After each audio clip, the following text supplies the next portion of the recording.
نیک نامی بیش بہا اتر سے بہتر ہے اور مرنے کا دن پیدا ہونے سے۔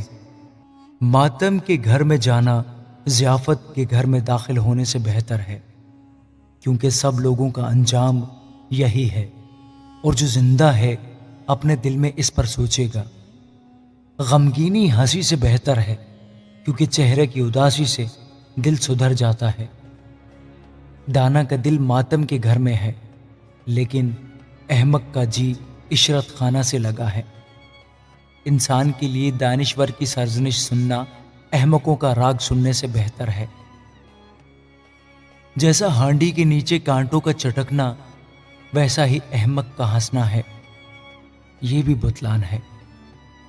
یقیناً ظلم دانشور آدمی کو دیوانہ بنا دیتا ہے، اور رشوت عقل کو تباہ کرتی ہے۔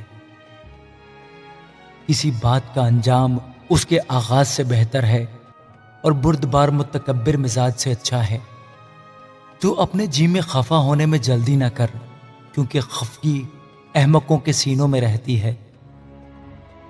تو یہ نہ کہہ کہ اگلے دن ان سے کیوں کر بہتر تھے، کیونکہ تو دانش مندی سے اس امر کی تحقیق نہیں کرتا۔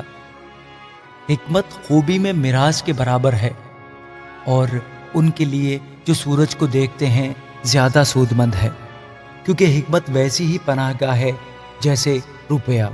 لیکن علم کی خاص خوبی یہ ہے کہ حکمت صاحب حکمت کی جان کی محافظ ہے۔ خدا کے کام پر غور کر، کیونکہ کون اس چیز کو سیدھا کر سکتا ہے جسے اس نے ٹیڑھا کیا ہے۔ اقبال مندی کے دن خوشی میں مشغول ہو، پر مصیبت کے دن میں سوچ، بلکہ خدا نے اس کو اس کے مقابل بنا رکھا ہے، تاکہ انسان اپنے بعد کی کسی بات کو دریافت نہ کر سکے۔ میں نے اپنی بدالت کے دنوں میں یہ سب کچھ دیکھا۔ کوئی راست باز اپنی راست بازی میں مرتا ہے، اور کوئی بد کردار اپنی بد کرداری میں عمر درازی پاتا ہے۔ حد سے زیادہ نیکوکار نہ ہو، اور حکمت میں ابتدال سے باہر نہ جا۔ اس کی کیا ضرورت ہے کہ تو اپنے آپ کو برباد کرے؟ حد سے زیادہ بد کردار نہ ہو اور احمق نہ بن۔ تو اپنے وقت سے پہلے کاہے کو مرے گا؟ اچھا ہے کہ تو اس کو بھی پکڑے رہے اور اس پر سے بھی ہاتھ نہ اٹھائے، کیونکہ جو خدا ترس ہے ان سب سے بچ نکلے گا۔ حکمت صاحب حکمت کو شہر کے 10 حاکموں سے زیادہ زور آور بنا دیتی ہے، کیونکہ زمین پر کوئی ایسا راست باز انسان نہیں کہ نیکی ہی کرے اور خطا نہ کرے۔ نیز ان سب باتوں کے سننے پر جو کہی جائیں کان نہ لگا۔ ایسا نہ ہو کہ تو سن لے کہ تیرا نوکر تجھ پر لعنت کرتا ہے، کیونکہ تو اپنے دل میں جانتا ہے کہ تو نے آپ اسی طرح سے اوروں پر لعنت کی ہے۔ میں نے حکمت سے یہ سب کچھ آزمایا ہے۔ میں نے کہا کہ میں دانش مند بنوں گا، پر وہ مجھ سے کہیں دور تھی۔ جو کچھ ہے سو دور اور نہایت گہرا ہے، اسے کون پا سکتا ہے؟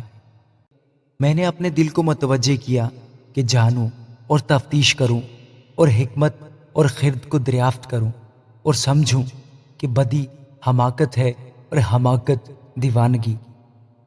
تب میں نے موت سے تلخ تر اس عورت کو پایا جس کا دل پھندا اور جال ہے، اور جس کے ہاتھ ہتھکڑیاں ہیں۔ جس سے خدا خوش ہے وہ اس سے بچ جائے گا، لیکن گنہگار اس کا شکار ہوگا۔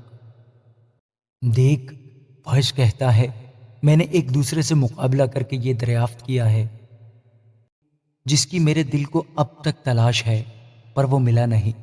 میں نے 1000 میں ایک مرد پایا، لیکن ان سبوں میں عورت ایک بھی نہ ملی۔ لو، میں نے صرف اتنا پایا کہ خدا نے انسان کو راست بنایا، پر انہوں نے بہت سی بندشیں تجویز کی۔ آمین۔